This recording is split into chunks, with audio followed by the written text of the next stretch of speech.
चलिए आगे बढ़ते हैं। दिल्ली के पास गाजियाबाद में मुस्लिम राष्ट्रीय मंच के एक कार्यक्रम में आरएसएस प्रमुख मोहन भागवत ने सभी भारतीयों का डीएनए एक बताया। इसके साथ ही उन्होंने गाय के नाम पर लिंचिंग करने वालों को हिंदुत्व के खिलाफ बताया और कहा कि ऐसे मामलों में कानून को ही अपना काम करने देना चाहिए। हम समान पूर्वजों के वंशज हैं। अब ये विज्ञान से भी सिद्ध हो चुका है। 40,000 साल पूर्व से हम भारत के सब लोगों का डीएनए, सब लोगों का निरपवाह डीएनए समान है। हिंदुस्तान हिंदू राष्ट्र है, गौ माता पूज्य है, लेकिन लिंचिंग करने वाले ये हिंदुत्व के खिलाफ जा रहे हैं। वो आतताई है। कानून के जरिए उनका निपटारा होना चाहिए, क्योंकि ऐसे केसेस बनाए भी जाते हैं तो बोल नहीं सकते आजकल कहाँ सही है कहाँ गलत है। लेकिन कानून को अपना काम करना चाहिए, हकीकत करनी चाहिए ठीक से, बिना पार्शियलिटी किए सबका न्याय करना चाहिए और दोषी को सजा होनी चाहिए। हमको उसमें कोई गलत नहीं। विश्व हिंदू परिषद के नेता आलोक कुमार ने मोहन भागवत के बयान का समर्थन किया। हम मानते हैं कि हम सबको जोड़ने वाला तत्व भारतीयता है। एक माँ की हम सब संतान, सांस्कृतिक प्रवाह, परंपरा, हमारी सारी व्यवस्थाएं अंबेडकर जी के बनाए हुए संविधान से चलती हैं, जो आज की स्मृति संविधान में दिए गए आदर्श सबने स्वीकार किए और इसलिए हिंदू और मुसलमान हम सबका डीएनए एक होने के कारण हमें कोई मौलिक मतभेद नहीं। तो ये कहना कि वह भारत में सुरक्षित नहीं है, क्या भारत में किसी एक धर्म के लोगों का मेजोरिटेरियन रूल हो रहा है? सरसंघचालक जी के बयान का स्वागत। बीजेपी नेता आरपी सिंह ने मोहन भागवत के बयान का समर्थन करते हुए कहा कि सभी भारतीयों का सांस्कृतिक डीएनए एक ही है। हमारा मानना है कि सारे भारतीयों का सांस्कृतिक डीएनए तो एक ही है। हमारी पूजा पद्धति अलग हो सकती है, कोई ग्रंथ को मानेंगे, कोई मूर्ति पूजा में मानेंगे, कोई आस्तिक होंगे, कोई नास्तिक होंगे, परंतु हमारी सांस्कृतिक धरोहर तो एक ही है। हम मुसलमान हो, हिंदू हो, सिख हो, जैनी हो, ईसाई हो, बुद्धिस्ट हो, इस देश में रहने वाले हर व्यक्ति का सांस्कृतिक डीएनए एक है। आज हम आपके सामने आतंक के उन चेहरों को बेनकाब करने वाले हैं जिन्होंने पटरी पर दौड़ती ट्रेन में एक छोटे केमिकल बम की बदौलत एक बड़े धमाके की खौफनाक साजिश रची थी। दरभंगा ब्लास्ट केस में अभी तक पकड़े गए तमाम आरोपी तो पाकिस्तान में बैठे हैं। इस साजिश के मास्टरमाइंड के मोहरे भरे, क्योंकि सिकंदराबाद दरभंगा एक्सप्रेस में धमाके की साजिश का असल गुनहगार तो आतंकी संगठन लश्कर-ए-तैयबा का सरगना और भारत का मोस्ट वांटेड हाफिज सईद ही है।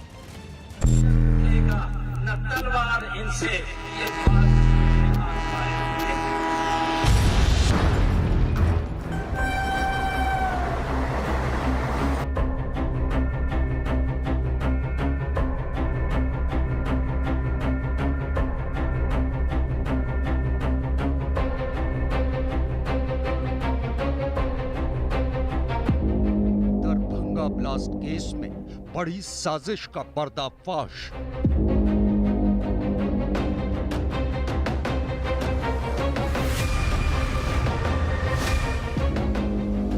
चलती ट्रेन को उड़ाने की थी साजिश।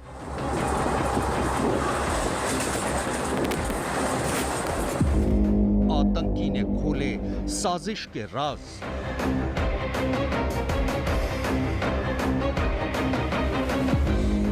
हाफिज की दरभंगा साजिश।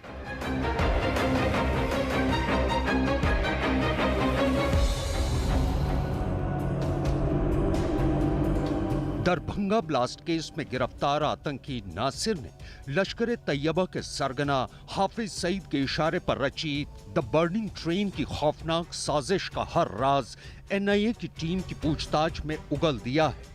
दरअसल आतंकियों का मंसूबा पटरी पर दौड़ती ट्रेन में इतना बड़ा धमाका करने का था कि पूरी ट्रेन के ही परखचे उड़ जाते। न्यूज 18 के जनक दवे की खबर के मुताबिक दरभंगा ब्लास्ट केस की जांच कर रही एनआईए की इन्वेस्टिगेटिव टीम को गिरफ्तार आतंकी नासिर ने बताया कि लश्कर आतंकी इकबाल खाना ने उसे ऑनलाइन बम बनाने की ट्रेनिंग दी। प्लान के मुताबिक नासिर का मकसद टाइम बम बनाने का था। बम बनाने में नासिर ने नाइट्रिक और सल्फ्यूरिक एसिड का इस्तेमाल किया था। बम में नाइट्रिक और सल्फ्यूरिक एसिड के इस्तेमाल से चलती ट्रेन के परखचे उड़ जाते। प्लान के मुताबिक बम का डेटोनेटर फटने से पहले उसके सर्किट को फ्लेम मिलना जरूरी था। इसके लिए नाइट्रिक एसिड और सल्फ्यूरिक एसिड को मिलाना पड़ता है। इकबाल ने नासिर को दोनों के बीच एक कागज रखने की हिदायत दी थी। माना जाता है कि ऐसा करने पर कागज एसिड की वजह से कुछ देर में जल जाता और दोनों एसिड मिल जाते। सल्फ्यूरिक और नाइट्रिक एसिड के मिलते ही धमाका होता, लेकिन नासिर ने गलती से दोनों एसिड के बीच हार्डबोर्ड रख दिया। पाकिस्तान में बैठे लश्कर के आतंकी सरगना हाफिज सईद ने भारत को धमाकों से दहलाने की एक खौफनाक साजिश रची थी। दरअसल आतंकियों ने सिकंदराबाद दरभंगा एक्सप्रेस को द बर्निंग ट्रेन बनाने की एक खौफनाक और फुल प्रूफ प्लानिंग की थी, लेकिन पकड़े गए आतंकी नासिर के एक गलती ने उन्हीं के प्लान को फ्लॉप करके रख दिया। अब नासिर ने एनआईए के सामने इस पूरे साजिश से जुड़े राज को उगल दिया। दरअसल दरभंगा ब्लास्ट केस की तफ्तीश कर रही एनआईए की एक टीम ने हैदराबाद से दो भाइयों इमरान मलिक और नासिर को गिरफ्तार किया था। दोनों भाई उत्तर प्रदेश के शामली के रहने वाले हैं। न्यूज 18 के जनक दवे की खबर के मुताबिक पूछताछ में दोनों भाइयों ने एनआईए को इस साजिश का हर राज बता दिया है। खबर के मुताबिक 15 जून की रात 10 बजे के आसपास सिकंदराबाद दरभंगा एक्सप्रेस सिकंदराबाद से रवाना हुई थी। यह ट्रेन सबसे पहले काजीपेट जंक्शन पर रुकती है। काजीपेट तक पहुंचने के लिए ट्रेन को 1 घंटे 54 मिनट का वक्त लगता है। आतंकियों ने सिकंदराबाद दरभंगा ट्रेन के पार्सल वैन में केमिकल बम रखा था। दहशतगर्दों ने सिकंदराबाद स्टेशन से 132 किलोमीटर दूर काजीपेट जंक्शन पर ब्लास्ट कराने की साजिश रची थी। आतंकियों की साजिश इस केमिकल बम को रात के वक्त ब्लास्ट कराने की थी ताकि ज्यादा से ज्यादा नुकसान हो। ये केमिकल बम 17 जून की दोपहर में दरभंगा जंक्शन के प्लेटफॉर्म नंबर 1 पर फटा था। आरोपियों के खिलाफ एनआईए को जांच में पुख्ता सबूत मिले हैं। एनआईए की टीम ने जब इमरान और नासिर के ठिकाने पर छापे मारे थे तो वहां से भी उन्हें आईईडी बनाने का सामान और बम बनाने से जुड़े कई दस्तावेज मिले थे। यही नहीं, जांच एजेंसी के हाथ दोनों आरोपियों के मोबाइल फोन समेत कुछ डिजिटल सबूत भी लगे हैं। अगर चलती ट्रेन में आतंकियों की विस्फोट कराने की ये साजिश कामयाब हो जाती तो इस विस्फोट में कई लोगों की जान जा सकती थी। दरअसल आतंकी ट्रेन में ब्लास्ट रात के समय कराना चाहते थे ताकि उससे आग लगती और एक बड़ा हादसा हो जाता, लेकिन नासिर की एक गलती की वजह से धमाका तब हुआ जब ये पार्सल दरभंगा स्टेशन पर उतारा जा चुका था। और अब आगे की पूछताछ के लिए एनआईए नासिर और इमरान को दिल्ली लेकर आई है। इमरान और नासिर ही नहीं, एनआईए दरभंगा ब्लास्ट केस में लश्कर और हाफिज सईद के दो और गुर्गों मोहम्मद सलीम अहमद और हाजी सलीम और कफील को भी गिरफ्तार कर चुकी है। दरअसल इमरान और नासिर से पूछताछ के दौरान एनआईए को सलीम और कफील के बारे में पता चला था। एनआईए की जांच के मुताबिक बिहार के दरभंगा स्टेशन पर हुए बम ब्लास्ट के असल गुनहगार और मास्टरमाइंड इमरान और नासिर नहीं बल्कि सलीम और कफील हैं। एनआईए के मुताबिक फरवरी 2021 में आतंकी सलीम के घर पर इस बम धमाके की साजिश रची गई थी। साजिश के तहत आरोपियों ने ट्रेन में आईईडी प्लांट करने की साजिश रची थी। इतना ही नहीं, आरोपियों ने इस ब्लास्ट में होने वाले नुकसान का भी अंदाजा लगाया था। इस ब्लास्ट के लिए करोड़ों रुपयों की फंडिंग हुई थी। सलीम और कफील की गिरफ्तारी के बाद एनआईए के हाथ जो सबूत लगे हैं वो ये साफ इशारा कर रहे हैं कि दरभंगा ब्लास्ट के पीछे लश्कर-ए-तैयबा का हाथ है। एनआईए को जांच में ये भी बात पता चली है कि मोस्ट वांटेड आतंकी हाफिज सईद चलती ट्रेन को जलाकर राख कर देना चाहता था। सलीम, जो कि आतंकी इकबाल के इशारे पे काम कर रहा था और ये नासिर और इमरान का हैंडलर भी था। एनआईए के कब्जे में आए ये चारों आतंकी में से सलीम सबसे खतरनाक था। एनआईए की जांच के मुताबिक सलीम लश्कर तैयबा के आतंकी इमरान खाना का करीबी है। सलीम के घर पर ट्रेन में ब्लास्ट की पूरी साजिश पाकिस्तान में बैठे आतंकी इकबाल के इशारे पर बनाई गई थी। दरभंगा हमले की साजिश में सलीम का किरदार इतना अहम था कि वो पाकिस्तान में बैठे इकबाल खाना और बाकी आरोपियों के बीच एक अहम कड़ी बन चुका था। बताया जा रहा है कि धमाके के लिए फंड के इंतजाम में सलीम ने अहम रोल निभाया था।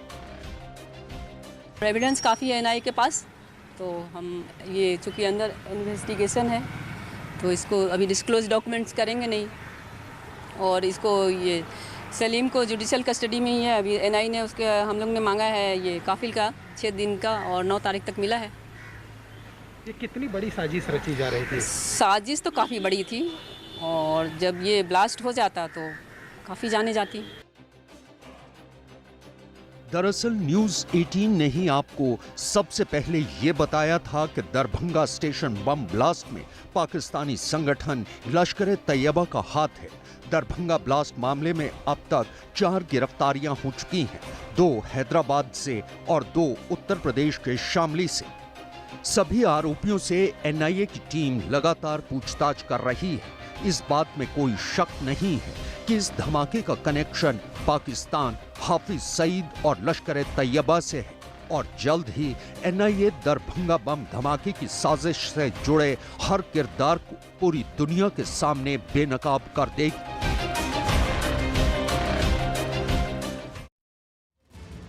महाराष्ट्र के औरंगाबाद से डरा देने वाला एक वीडियो सामने आया। वहां प्लास्टिक के गोदाम में भीषण आग लगने से हड़कंप मच गया।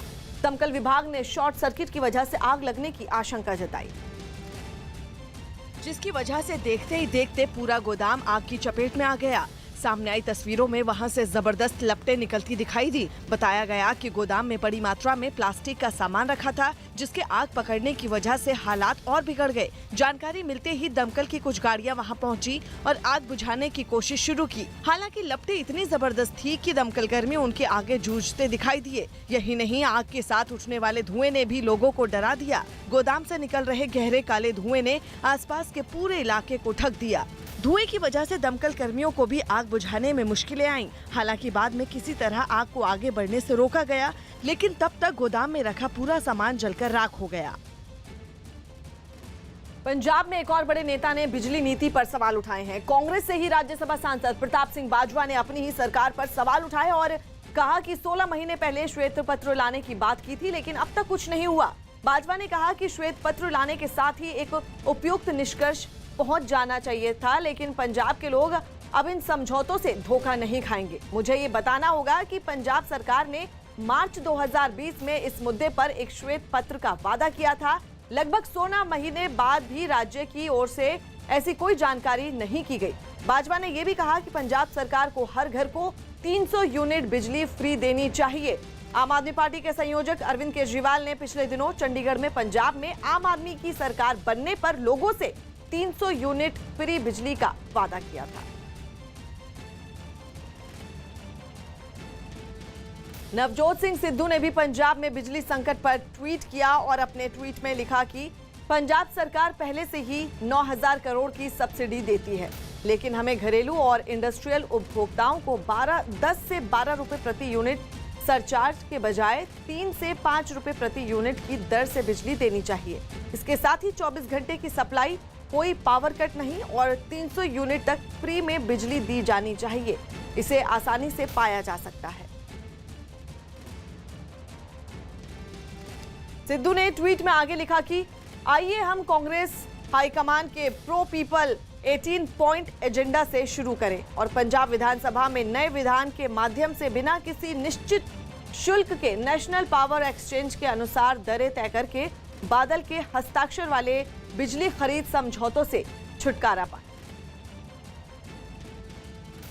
राजस्थान के अशोक गहलोत सरकार की मुश्किलें कम होती दिखाई नहीं दे रही हैं।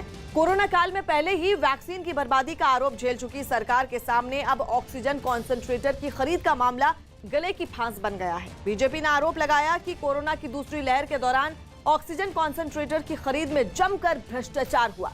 बीजेपी का दावा है कि न सिर्फ कॉन्सेंट्रेटर तय कीमतों से ज्यादा की रकम पर खरीदे गए, बल्कि राजस्थान में उनकी सप्लाई उस वक्त की गई जब दूसरी लहर कमजोर पड़ने लगी।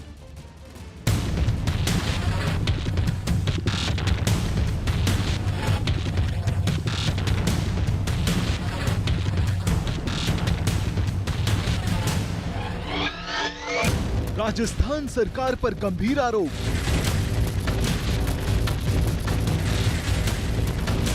ऑक्सीजन कॉन्सेंट्रेटर की खरीद पर घिरी सरकार।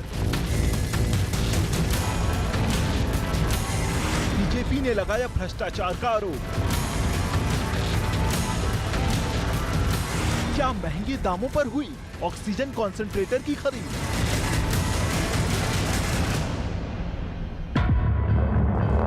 राजस्थान की सियासत में इस वक्त कोरोना मरीजों के लिए सांसें देने वाली मशीन का सौदा चर्चा में है। गहलोत सरकार पर बीजेपी का आरोप है कि राजस्थान में कोरोना की दूसरी लहर के दौरान ऑक्सीजन कॉन्सेंट्रेटर की खरीद में बड़ा भ्रष्टाचार हुआ है। दावा किया जा रहा है कि सांसद और विधायक के कोटे से खरीदे गए ऑक्सीजन कॉन्सेंट्रेटर न सिर्फ तय कीमत से ऊंचे दामों पर खरीदे गए, बल्कि सीधे कंपनियों से खरीदे जाने के बजाय उनका सौदा ऐसे लोगों से किया गया जिनका मेडिकल व्यवसाय से कोई वास्ता नहीं था। इतना ही नहीं, बीजेपी ने ऑक्सीजन कॉन्सेंट्रेटर की गुणवत्ता पर भी सवाल उठाए हैं।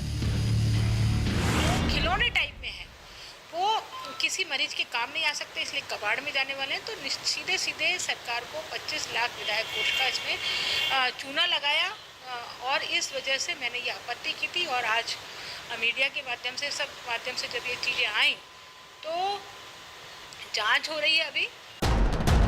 ऑक्सीजन कॉन्सेंट्रेटर की खरीद को लेकर गहलोत सरकार पर लगे आरोपों की लिस्ट लंबी है। बीजेपी विधायक अनीता भदेल का यह भी दावा है कि अप्रैल में विधायक निधि से ऑक्सीजन कॉन्सेंट्रेटर की खरीद के लिए 25 लाख दिए गए, लेकिन 20 मई तक ऑक्सीजन कॉन्सेंट्रेटर की खरीद नहीं की गई।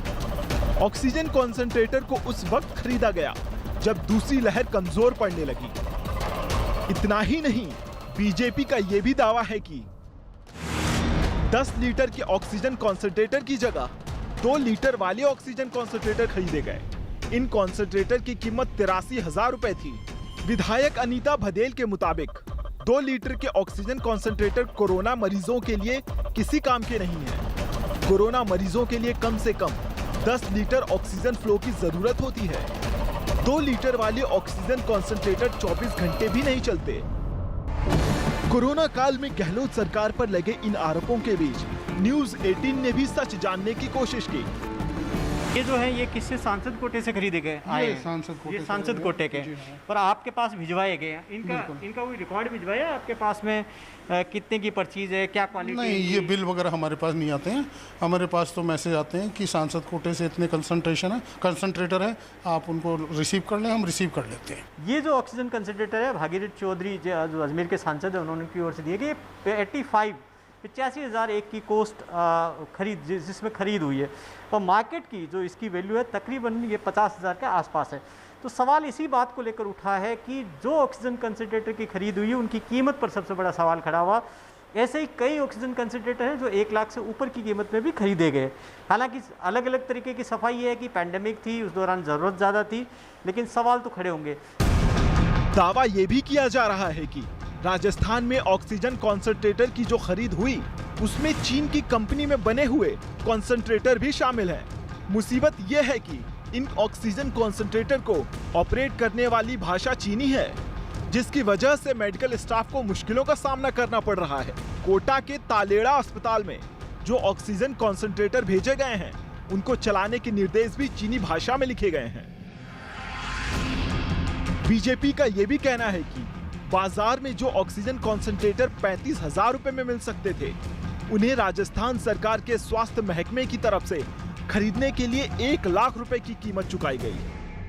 जो 35,000 रुपए में मार्केट में मिल रहे हैं और 3 साल की गारंटी देते हैं, उनको राजस्थान का चिकित्सा मंत्रालय 1-1 लाख रुपए में खरीदते हैं, 50-50 हजार रुपए में खरीदते हैं, और जिनकी कोई उपयोगिता नहीं, जिनका कोई ऑक्सीजन की शुद्धता नहीं, फिर भी खरीदते हैं। कंसंट्रेटर्स के मामले में जब आम आदमी आज भी हम जाएं और उस समय जब कोविड के दौरान भी अगर सामान्य व्यक्ति ने खरीद करने की कोशिश की तो उसको आराम से कहीं 30,000, 35,000, 50,000 तक अधिक तक देने पर उसको कंसंट्रेटर मिल रहे थे। और उसी चीज़ को राजस्थान सरकार 1 लाख में खरीदने का काम कर रही है और बड़े पैमाने पर खरीद की। 400 के आसपास वेंटिलेटर्स एक जिले में कंसंट्रेटर्स एक जिले में खरीदने का काम हुआ है। बड़े पैमाने पर घोटाला, इसकी पूरी तरह जांच होनी चाहिए। बीजेपी के आरोपों के बीच न्यूज 18 की टीम ने जयपुर के पास एक और अस्पताल में जाकर ऑक्सीजन कॉन्सेंट्रेटर खरीद मामले की पड़ताल की।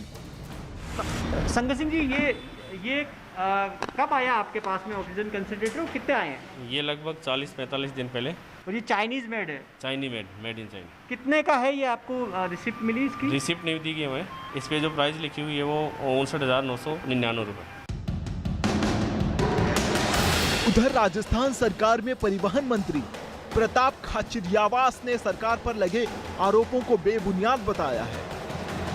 सब जगह इसलिए इकट्ठे किए गए क्योंकि ऑक्सीजन की कमी आ गई थी और सब जगह आदेश दिया गया कि उनको व्यवस्थित तरीके से रखें, क्योंकि अभी बीच में जब कोरोना आया तब ऑक्सीजन कंसंट्रेटर की जरूरत पड़ी थी। भारतीय जनता पार्टी खुद है, भ्रष्टाचार में लिप्त है, उनकी सीडी सामने आ गई, इसलिए इधर उधर की बात करती है। बीजेपी बता दे, प्रूव कर दे। वैसे ऑक्सीजन कॉन्सेंट्रेटर की जिस गुणवत्ता पर बीजेपी ने सवाल उठाए हैं, कुछ वैसे ही सवाल भरतपुर की सीएमओ जिज्ञासा साहनी ने भी उठाए हैं। SMS मेडिकल कॉलेज से 2 किश्तों में 50-50 ऑक्सीजन कंसंट्रेटर यानी 100 ऑक्सीजन कंसंट्रेटर प्राप्त हुए, लेकिन उसमें जो स्पेसिफिकेशंस मेंशन थे वो 2 पेशेंट्स के लिए 1 कंसंट्रेटर को यूज़ करने का स्पेसिफिकेशन था, लेकिन हमें जो कंसंट्रेटर प्राप्त हुए थे वो एक ही पेशेंट में यूज़ हो सकते थे। और इसके अलावा जो ऑक्सीजन की प्योरिटी को लेकर के इंडिकेटर देने की उसमें बात थी, वो ऐसा कोई इंडिकेटर उसमें नहीं था।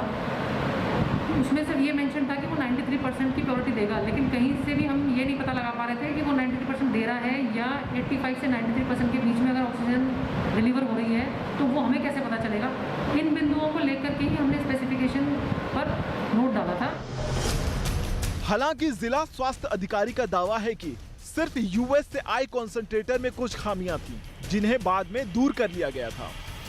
जो यूएस से आए थे ना, तो यूएस में और यहाँ पे जो एम्पियर का कुछ फर्क रहता है। तो हमारे यहाँ वोल्टेज जैसे 220 के आसपास पे ये सही चलता है, तो वहाँ 110 का कुछ मैटर है, तो उसके लिए फिर अलग से स्टेबलाइजर टाइप को लगाने पड़े, तब वो जाके काम में आए। इस बार गहलोत सरकार पर ऑक्सीजन कंसंट्रेटर की खरीद में हुई गड़बड़ी का आरोप लगा है। यही वजह है कि अब सरकार भी एक एक कदम फूंक फूंक कर रख रही है, क्योंकि सवाल कोरोना काल दूसरी लहर के उस वक्त से जुड़ा है जब राजस्थान में कोरोना के मरीजों को ऑक्सीजन कॉन्सेंट्रेटर की सबसे ज्यादा जरूरत थी। ईडी आज अनिल देशमुख के बयान दर्ज करेगा। अनिल देशमुख को ईडी ने आज बयान दर्ज कराने के लिए तलब किया है। देशमुख को इससे पहले ईडी 2 बार नोटिस भेज चुका है। अनिल देशमुख ने सुप्रीम कोर्ट में उनके खिलाफ कार्रवाई रोकने के लिए रविवार को सुप्रीम कोर्ट में याचिका दाखिल की। रामविलास पासवान की जयंती के मौके पर आज चिराग पासवान हाजीपुर से आशीर्वाद यात्रा शुरू करेंगे। वहीं पशुपति पारस भी पटना एलजेपी ऑफिस में रामविलास पासवान की जयंती मनाएंगे। यूपी के आगरा में लव जिहाद और धर्म बदलने के लिए दबाव बनाने का एक नया मामला सामने आया है। पुलिस के मुताबिक एक महिला ने आरिफ नाम के एक शख्स के खिलाफ लव जिहाद और धर्म बदलने का दबाव डालने का केस दर्ज करवाया है। न्यूज 18 के हेमंत उपाध्याय की खबर के मुताबिक महिला ने पुलिस को दी अपनी शिकायत में ये आरोप लगाया कि आरिफ उससे लखनऊ में हुए एक कार्यक्रम में मिला और उसने अपना नाम आदित्य बताया। महिला की शिकायत के मुताबिक शादी के बाद आरिफ ने उस पर धर्म परिवर्तन के लिए दबाव डाला। महिला की शिकायत पर पुलिस ने आरोपी को आरिफ को गिरफ्तार कर जेल भेज दिया। की एप्लीकेशन के ऊपर जांच की गई थी और उसके एप्लीकेशन में कई सारी चीज़ें उसमें उन्होंने लिखी थी। एक व्यक्ति जिसका नाम आरिफ है, जो कि अपने खुद को किसी अन्य नाम से महिला के सामने जो है उसने प्रस्तुत किया था। संबंध जो है वो इस्टेब्लिश किए थे महिला के इसी प्रार्थना पत्र पे, और इसमें मुकदमा पंजीकृत किया गया है। मुकदमा कन्वर्जन लॉज है उसमें भी मुकदमा जो है वो पंजीकृत किया गया है। इस व्यक्ति की गिरफ्तारी करके इसको जेल भेजा जा रहा है। मध्य प्रदेश के धार से एक ऐसा वीडियो वायरल हुआ है जिसे देखकर किसी का भी कलेजा कांप सकता है। वायरल वीडियो में कुछ लोग 2 लड़कियों की बेरहमी से पिटाई कर रहे हैं। दिन दहाड़े अंजाम दी गई इस वारदात का सबसे सनसनीखेज पहलू ये भी है कि पीड़ित लड़कियों के परिजनों ने ही इस वारदात को अंजाम दिया। फिलहाल इस मामले में पुलिस ने 7 आरोपियों को गिरफ्तार कर लिया है।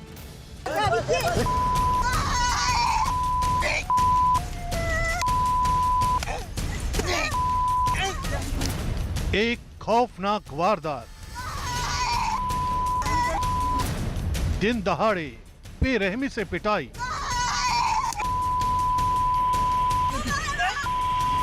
वो चीखती रही।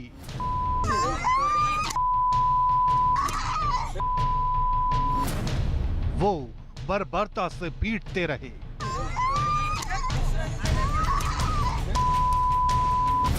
$400 सेकेंड का रोंगटे खड़े कर देने वाला वीडियो।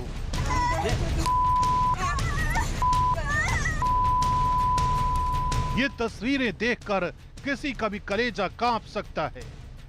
ये तस्वीरें देखकर किसी का भी मन विचलित हो सकता है।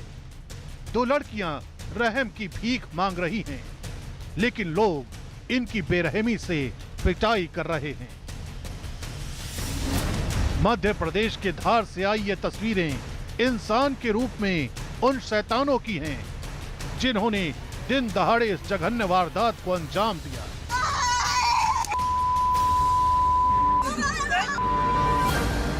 थाना टांडा के पिपलवा गांव से वायरल हुआ ये मोबाइल वीडियो भले ही महज 400 सेकेंड का है, लेकिन इन 400 सेकेंड में इन लड़कियों के साथ क्या बीती होगी इसे शब्दों में बयां नहीं किया जा सकता। हैरानी की बात है कि पीटने वाले कोई और नहीं बल्कि इन 2 लड़कियों के अपने ही परिजन हैं।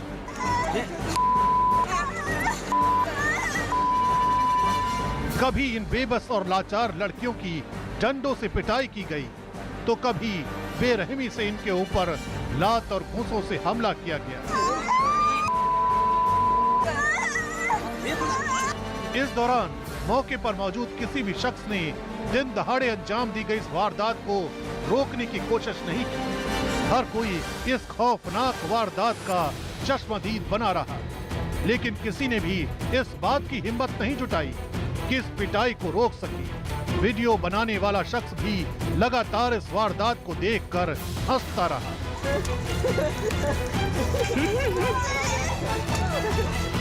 इस दौरान दोनों लड़कियां बदहवास हो गईं, लेकिन इनकी पिटाई करने वाले परिजनों को जरा भी तरस नहीं आया।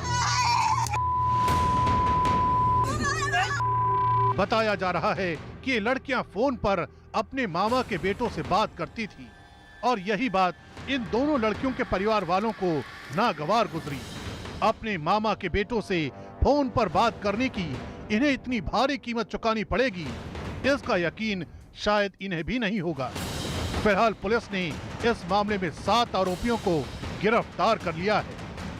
थाना टांडा के अंदर पिपलवा करके जो एक गांव है, उस गांव में 2 बच्चियों महिलाओं के साथ में परिजनों के द्वारा मार पिटाई की घटना की गई थी। उनको अपने मामा के लड़के के साथ में बात करती थी, उसी बात को उनको आशंका के चलते उन्होंने मार पिटाई की है। इस घटना पर पुलिस द्वारा त्वरित संज्ञान लेके प्रकरण पंजीबद्ध किया है और 7 आरोपियों को गिरफ्तार भी कर लिया। धार के इन गुनहगारों को भले ही पुलिस ने गिरफ्तार कर लिया हो, लेकिन देखिए कैसे पिपलवा गांव में इंसानियत शर्मसार होती रही। कभी लड़कियों को बाल पकड़कर घसीटा गया, कभी पूरी ताकत से इनके ऊपर लातों से हमला किया गया, कभी डंडों से पीट पीट कर इनकी खाल को खींच लेने की कोशिश की गई।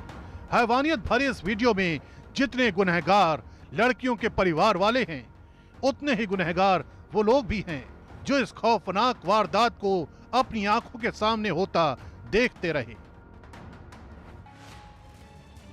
प्रधानमंत्री नरेंद्र मोदी आज कोविन वैश्विक सम्मेलन में अपने विचारों को साझा करेंगे। प्रधानमंत्री मोदी इस सम्मेलन को दोपहर 3 बजे संबोधित करेंगे, जहां भारत कोविन मंच को दूसरे देशों के लिए डिजिटल जनसेवा के तौर पर पेशकश करेगा, ताकि वे अपने कोरोना वैक्सीन अभियान को संचालित कर सकें।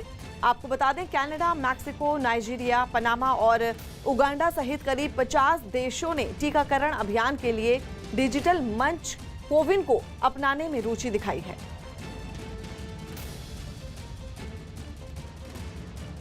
पश्चिम बंगाल के हावड़ा से डरा देने वाली कुछ तस्वीरें सामने आई हैं। वहां आग की चपेट में आने से 3 स्कूल बसें जलकर राख हो गईं। बसों में आग कैसे भड़की, इसका पता नहीं चल पाया, लेकिन एक एक कर 3 बसें लपटों में घिर गईं। कुछ ही देर में ये मंजर इतना खौफनाक हो गया कि पार्किंग जोन में एक सिरे में खड़ी बसों से आग की ऊंची ऊंची लपटें उठती दिखाई दी। खिड़कियों और दरवाजों से आग के साथ धुआं उठने लगा, जिसे देखकर वहां के लोग दहशत से भर गए। खतरा इस बात का भी था कि वहां खड़ी बाकी गाड़ियां भी इसकी जद में न आ जाएं। इसलिए धधकती लपटों के बीच कुछ लोग इस कोशिश में दिखे कि किसी तरह इस आग को बुझा दिया जाए। जानकारी मिलने पर दमकल की कई गाड़ियां वहां पहुंची और आग बुझाने का काम शुरू किया गया। टाइम पर दमकल वाले नहीं आते तो आग सब गाड़ी में लग सकता था, बहुत यहाँ क्षति हो सकता था। काफी देर की मेहनत के बाद आग को बुझा लिया गया, लेकिन तब तक 3 स्कूल बसें पूरी तरह जलकर राख हो गयी। हरियाणा के रोहतक में पुलिस ने गौवंश से भरे एक ट्रक को जब्त किया है। न्यूज 18 के दीपक भारद्वाज की खबर है कि इस ट्रक को कब्जे में लेने के लिए पुलिस को काफी मुश्किल का सामना करना पड़ा, जिसकी तस्वीरें हम आपको दिखा रहे हैं, क्योंकि गौ तस्कर ट्रक को रोक नहीं रहे थे, जबकि उसका आगे का एक टायर फट गया था। इसके बावजूद वो ट्रक को भगाते रहे। ट्रक को रोकने के लिए पुलिस की गाड़ी उसके आगे और पीछे चल रही थी, लेकिन ट्रक ड्राइवर उसे रोक नहीं रहा था, बल्कि वो पूरी सड़क पर ट्रक को इधर से उधर लहराता रहा। पुलिस गौ तस्करों को गिरफ्तार करती उससे पहले ही वो ट्रक छोड़कर फरार हो गए। पुलिस ने ट्रक से 15 गोवंश बरामद किए हैं। आपको बता दें, पुलिस के मुताबिक ट्रक पर फर्जी नंबर प्लेट भी लगाई गई थी। फिलहाल पुलिस ने केस दर्ज कर लिया है।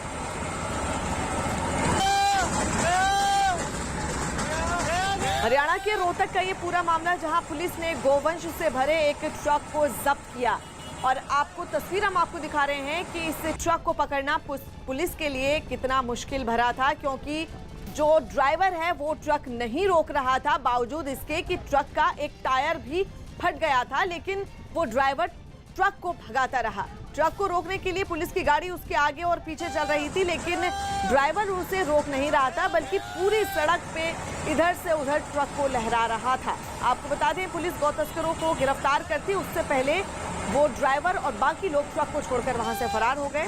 पुलिस ने ट्रक से 15 गोवंश बरामद किए हैं, और पुलिस के मुताबिक ट्रक पर फर्जी नंबर प्लेट भी लगाई गई थी।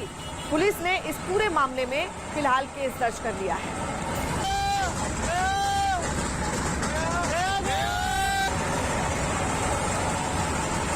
गौ सेवकों की तरफ से सूचना मिली थी, जिस सूचना पर हम मौके पर पहुंचे तो वहां पर जो ट्रक था वो ट्रक चालक उसको छोड़ के भाग गया, और हमने उसको गौ सेवकों की मदद से उसको अपने कब्जा में ले लिया, जिसके अंदर 15 गोवंश थे, जिनमें से 2 मृत मिले, और आगे तफ्तीश इसकी जारी है। दरभंगा ब्लास्ट केस के तार पाकिस्तान के आतंकी संगठन लश्कर तैयबा से जुड़े हैं। ये बात सबसे पहले न्यूज 18 ने ही बताई थी, और एनआईए की शुरुआती जांच भी इसी तरफ इशारा कर रही है कि सिकंदराबाद दरभंगा एक्सप्रेस में धमाके की साजिश में पाकिस्तान का हाथ है। इस धमाके की जांच के दौरान सिकंदराबाद स्टेशन की सीसीटीवी फुटेज खंगालते हुए एनआईए को इस केस में पहला सबूत मिला था, क्योंकि इसी सीसीटीवी फुटेज की बदौलत एनआईए इमरान और नासिर तक पहुंच पाई थी।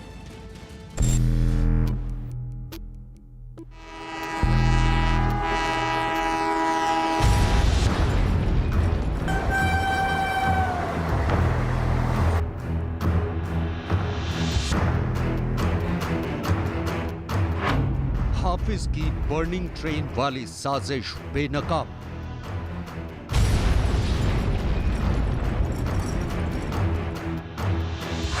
गिरफ्त में केमिकल बम रखने वाले आतंकी। हाँ, कभी कभी दुकान को आते तो कल जो आया था पुलिस वाले, जब कल पता चला। एनआईए की पूछताछ, आतंकियों ने उगले राज। गौर से देखिए ये सीसीटीवी फुटेज। सीसीटीवी में नजर आ रहे यही वो दो आतंकी हैं जिन्होंने लश्कर सरगना हाफिज की बर्निंग ट्रेन वाली साजिश को अंजाम देने की कोशिश की थी। 15 जून का ये सीसीटीवी फुटेज तेलंगाना के सिकंदराबाद रेलवे स्टेशन का है। इसमें संदिग्ध आतंकी इमरान मलिक और मोहम्मद नासिर एक कार से पार्सल निकालकर बुकिंग के लिए ले जाते दिख रहे हैं। दरअसल 15 जून को लश्कर के ये दोनों आतंकी टैक्सी करके सिकंदराबाद रेलवे स्टेशन पर पहुंचे। कार की डिक्की से दोनों ने एक पार्सल बाहर निकाला और फिर इस पार्सल को लेकर स्टेशन के अंदर चले गए। ये पार्सल सिकंदराबाद से ट्रेन के जरिए दरभंगा पहुंचा और जैसे ही इस पार्सल को स्टेशन पर उतारा गया, इसमें विस्फोट हो गया। दरभंगा में जो ये पार्सल ब्लास्ट हुआ है, इससे दो बातें बड़ी क्लियर हैं। एक कि स्लीपर सेल पूरे देश में एग्जिस्ट करते हैं और दूसरे पाकिस्तान लश्कर के थ्रू या जिसके भी थ्रू उन्हें एक्टिव करने की काबिलियत रखता है। साथ ही साथ मैं ये भी कहूँगा बड़ी जिम्मेदारी से कि हमारी इंटेलिजेंस एजेंसीज, सिक्योरिटी एजेंसीज को काफ़ी हद तक इन स्लीपर सेल्स के बारे में पता है। पिन पॉइंटेड इनको ट्रैक करना मुश्किल काम है, नामुमकिन काम है और जिस पर एक बड़ा इंटेलिजेंस चैलेंज है हमारे ऊपर। सीसीटीवी फुटेज के आधार पर एनआईए ने जब अपनी तफ्तीश शुरू की तो लश्कर की बर्निंग ट्रेन वाली साजिश का भंडाफोड़ हो गया। दरअसल दरभंगा धमाके का जिम्मा मिलते ही इमरान और नासिर साजिश को अंजाम देने में लग गए थे। दोनों कपड़े का कारोबार करते थे, लेकिन इन्हें बम बनाने की ट्रेनिंग भी मिली थी। जांच एजेंसियों का मानना है कि इन दोनों आतंकियों ने पार्सल में जानबूझकर सिंथेटिक कपड़े रखे थे। यही नहीं, इन कपड़ों के बीच केमिकल की एक बोतल भी रखी थी। शक है कि इस बोतल पर सेंसर लगा था और इसी बोतल से धमाका करने का प्लान तैयार किया गया था। जांच एजेंसियों का मानना है कि आतंकी पूरी ट्रेन को जलाकर राख कर देना चाहते थे। इसी मकसद से उन्होंने बोतल के ऊपर सेंसर लगाया। आतंकी चाहते थे कि जब ट्रेन पूरी रफ्तार में हो तभी धमाके को अंजाम दिया जाए। चूंकि सिंथेटिक कपड़ा जल्दी आग पकड़ता है, इसलिए ज्यादा से ज्यादा नुकसान पहुंचाने के लिए इसका इस्तेमाल किया गया। लेकिन कुछ गड़बड़ी हुई और ट्रेन में धमाका नहीं हो पाया। बाहरी लेयर जायज़ बात है कपड़ों की लगाई गई होगी, जो कि अंदर वाले जो केमिकल्स हैं उनकी सॉफ्टनेस को डिटेक्ट ना कर पाए। और साथ ही साथ नेक्स्ट स्टेज पर ज़रूरी है कि किसी भी आईईडी इम्प्रोवाइज्ड एक्सप्लोसिव डिवाइस जब बनाए जाते हैं, वो कोई रॉकेट साइंस नहीं होती है। छोटी सी बात है कि आप एक केमिकल जो एक्सप्लोसिव केमिकल है आपका, वो एक आप बोतल में रखें, उसके बाहर एक सेंसर लगा दें। जैसे ही सेंसर और बोतल के बीच का केमिकल का कांटेक्ट होगा, वो अपने आप आग पकड़ लेगा।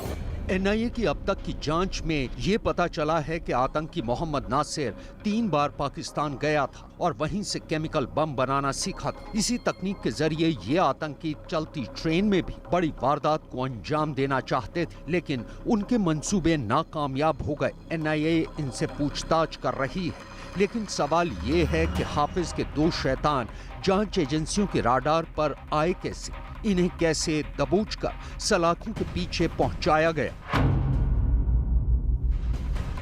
दरअसल सिकंदराबाद रेलवे स्टेशन के सीसीटीवी फुटेज से इन दोनों आतंकियों की पहचान हुई। इसके बाद एनआईए बर्निंग ट्रेन की साजिश रचने वाले इन 2 आरोपियों तक पहुंच गई। जांच एजेंसी ने उनके ठिकानों पर छापे मारे और हैदराबाद से इन्हें गिरफ्त में ले लिया। ये दोनों जिस इलाके में रहते थे, उसके आसपास रहने वालों और दुकानदारों से बातचीत कर उनके बारे में ज्यादा से ज्यादा जानकारी जुटाई जा रही है। इन्हें यहाँ पे 1.5-2 साल से रहता भाई। खाली रमज़ान को रमज़ान लगाता था, लाता माल लेके चल जाता। उसके बाद घर भी नहीं मालूम मेरे को, बस आता चल जाता और कुछ भी नहीं। तो ये क्या करते? वो कपड़े लाता था, कपड़े बेचता था, चल जाता था, लेडीज कपड़े। अच्छा, बस। तो कितने सालों से वो 1.5-2 साल से ज़्यादा नहीं। हाँ। तो अब कभी आपको शक हुआ या नहीं ऐसा कुछ भी शक नहीं हुआ। शक हुआ तो पहले ही पकड़ के दे देता था मैं लिख जाके। कल जो आया था ना पुलिस वाले, जब कल पता चला। और कितने बार आते थे? एक ही बार थे, कभी आते, एक ही बार आते थे। एक बार आके कुछ भी लिखे जाते, चॉकलेट, बिस्किट, कोल्ड ड्रिंक्स, अंडे वगैरह ले जाते थे। अच्छा, तो आपको कैसा लग रहा है? मतलब ऐसा तो कुछ भी नहीं लगा हमारे को, तो ऐसा है बोल के मालूम ही नहीं हुआ। दोनों आतंकियों को तेलंगाना पुलिस के खुफिया विभाग से मिली जानकारी के आधार पर गिरफ्तार किया गया था। बताया जा रहा है कि दोनों की पहचान के बाद जांच एजेंसी तकनीकी सर्वेलेंस के जरिए इन पर नजर रख रही थी और जैसे ही एनआईए को पता चला कि आतंकी इमरान फ्लाइट के जरिए दिल्ली जाने वाला है, तो जांच एजेंसी ने दोनों को इनके हैदराबाद वाले घर से दबोच लिया। जानकारी के मुताबिक हैदराबाद से पकड़े गए दोनों आरोपी सगे भाई बताए जा रहे हैं। अब तक की पूछताछ में पता चला है कि नासिर ने लश्कर तैयबा के इकबाल खाना और आसिफ खाना से बम बनाने की ट्रेनिंग ली थी। अब तक मिली जानकारी के मुताबिक जांच एजेंसी ने यूपी से जिस सलीम को गिरफ्तार किया है, उसके संबंध पाकिस्तान के इकबाल खाना से थे।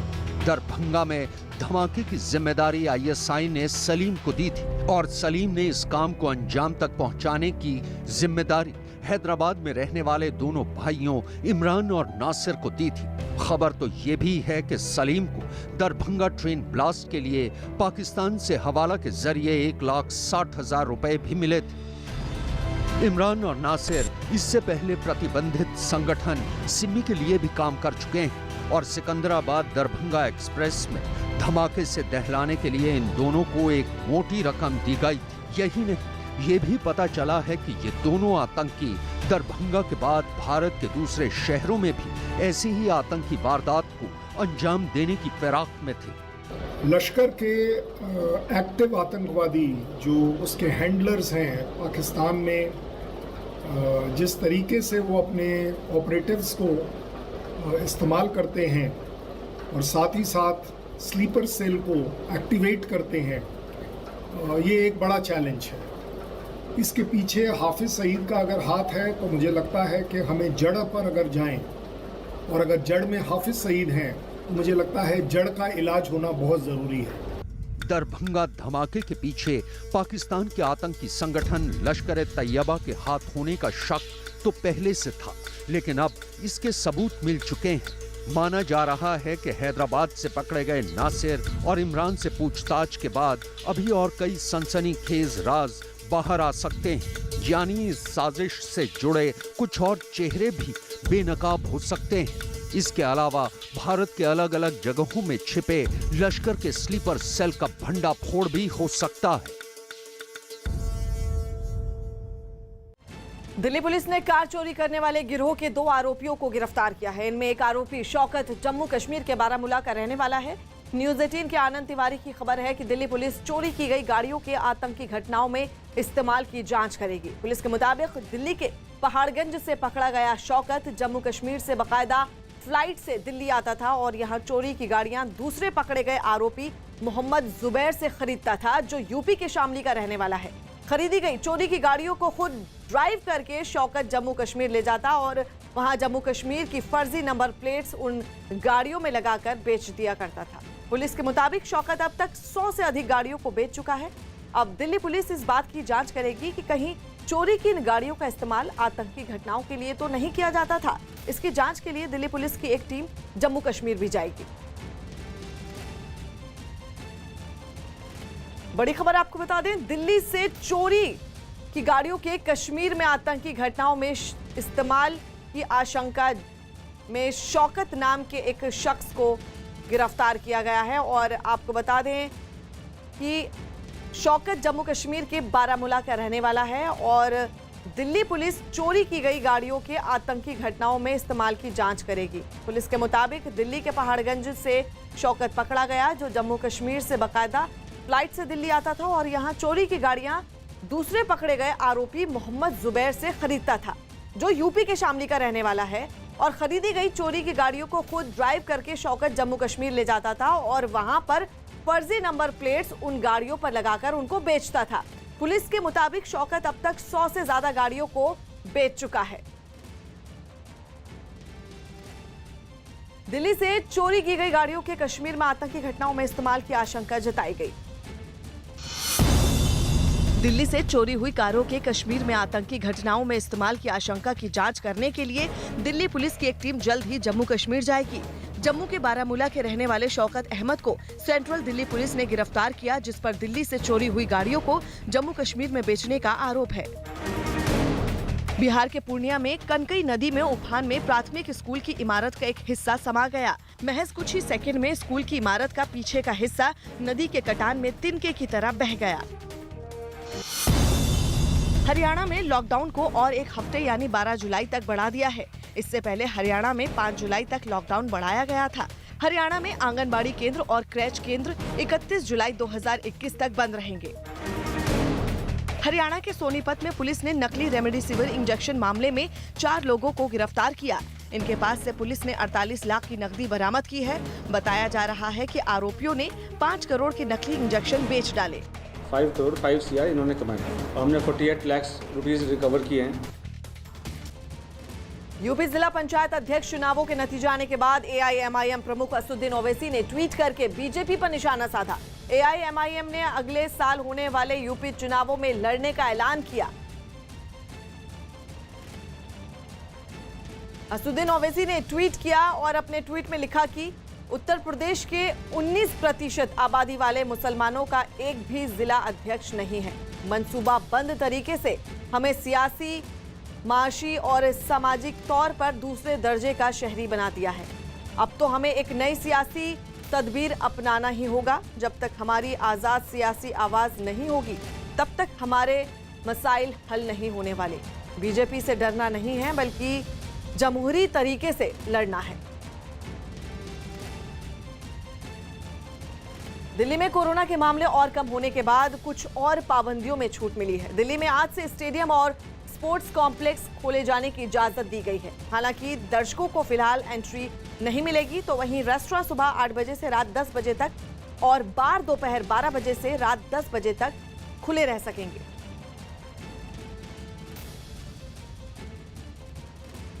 बिहार के पश्चिम चंपारण से चौंकाने वाली तस्वीरें सामने आई हैं। वहां सिकरहना नदी में एक नाव पलटने से हड़कंप मच गया। बताया गया कि जिस नाव में सिर्फ 10 से 15 लोग ही बैठ सकते हैं, उसमें 25 से ज्यादा लोग लद गए थे, जिससे नाव का संतुलन बिगड़ गया और थोड़ी ही दूर जाने के बाद ही वो सिकरहना नदी में पलट गई। इस घटना का एक रोंगटे खड़े कर देने वाला वीडियो सामने आया, जिसमें नाव पलटते हुए दिखाई दी। ये मंजर देख वहां मौजूद लोग बुरी तरह से घबरा गए।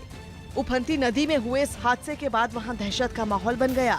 नदी में डूब रहे लोगों को मदद के लिए चीखते और चिल्लाते हुए भी सुना गया।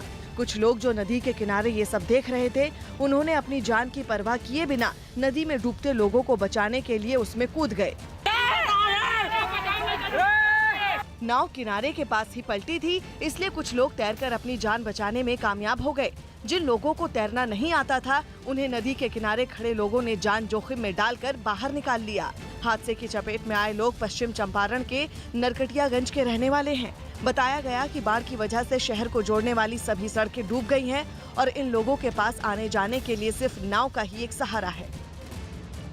उत्तर प्रदेश के मथुरा में कांग्रेस की एक बैठक में जमकर हंगामा हुआ। न्यूज़ 18 के नितिन गौतम की खबर है कि यूपी में अगले साल होने वाले विधानसभा चुनाव के मंथन के लिए हुई कांग्रेस की बैठक में जमकर हंगामा हुआ। बैठक में शामिल होने पहुंची कांग्रेस नेता प्रीति तिवारी ने पार्टी के वरिष्ठ नेताओं पर गंभीर आरोप लगाए। पार्टी में मौजूद नेताओं ने उन्हें समझाने की काफी कोशिश की, लेकिन वो नहीं मानी और बैठक छोड़कर चली गई। बताया गया कि बैठक में शामिल होने पहुंची कांग्रेस नेता प्रीति तिवारी प्रवेश गेट पर रोके जाने से भड़क गई थी। उनके हंगामे पर कांग्रेस की ओर से भी सफाई सामने आई। नाराज इसलिए दिखाई दे रहे हो कि तमीज नहीं है यहाँ पर। जो प्रदेश टीम के लोग हैं, प्रदेश सचिव योगेश तालान, प्रदेश उपाध्यक्ष योगेश दीक्षित, तमीज नहीं है। नहीं, वो अभद्रता नहीं, एक्चुअली इसमें खाली डेलीगेट्स ही इन्वाइटेड थे और चूंकि वो पश्चिम उत्तर प्रदेश की महिला की अध्यक्ष थी, तो एक आध कोई कार्यकर्ता उनको पहचानता नहीं था, तो उन्होंने उन्हें गेट पे रोका। पर जब वरिष्ठ जिला प्रदेश कांग्रेस की पश्चिम उत्तर प्रदेश के अध्यक्ष हैं, तो फिर उनको अंदर आने दिया। तो वहीं तड़क भड़क हो गई थी अंदर एंट्री को लेकर, तो वहीं गेट के एंट्री पॉइंट पर थोड़ा तड़क भड़क हुई थी। फिर बाद में सब सफाई नामा हो गया और बात खत्म हो गई। है।